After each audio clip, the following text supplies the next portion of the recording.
আসসালামু আলাইকুম বন্ধুরা, স্বাগতম আপনাদের আমাদের চ্যানেলে। আজকের ভিডিওতে আমরা আলোচনা করব লা লিগা 25-26 মৌসুমের গুরুত্বপূর্ণ ম্যাচ রিয়াল মাদ্রিদ বনাম ভ্যালেন্সিয়ার, যেখানে রিয়াল মাদ্রিদ শক্তিশালী পারফরম্যান্সের মাধ্যমে 2-0 গোলে জয় নিশ্চিত করেছে।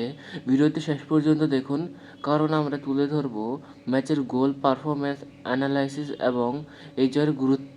ম্যাচটি অনুষ্ঠিত হয় ভ্যালেন্সিয়ার ঘরের মাঠে। ম্যাচের শুরু থেকে রিয়াল মাদ্রিদ বলের দখলে আধিপত্য বিস্তার করে এবং আক্রমণাত্মক ফুটবল খেলতে থাকে। অন্যদিকে ভ্যালেন্সিয়ার রক্ষণাভিত্তিক কৌশল নিয়ে কাউন্টার অ্যাটাক ভরসা করে, মাঝে মাঝে গোলের সুযোগ তৈরি করলেও রিয়াল মাদ্রিদের ডিফেন্স ছিল যথেষ্ট সংগঠিত।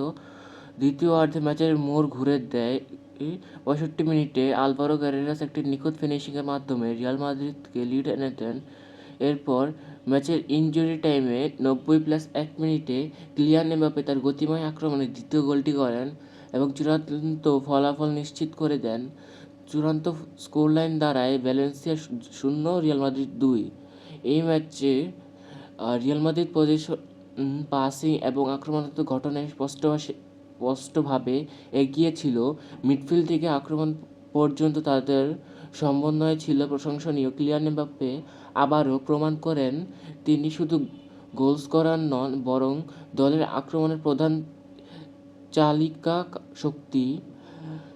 রক্ষণভাগীয় রিয়াল মাদ্রিদ ছিল শৃঙ্খলাবদ্ধ, যার ফলে ভ্যালেন্সিয়া বড় কোনো গোলের সুযোগ তৈরি করতে পারেননি।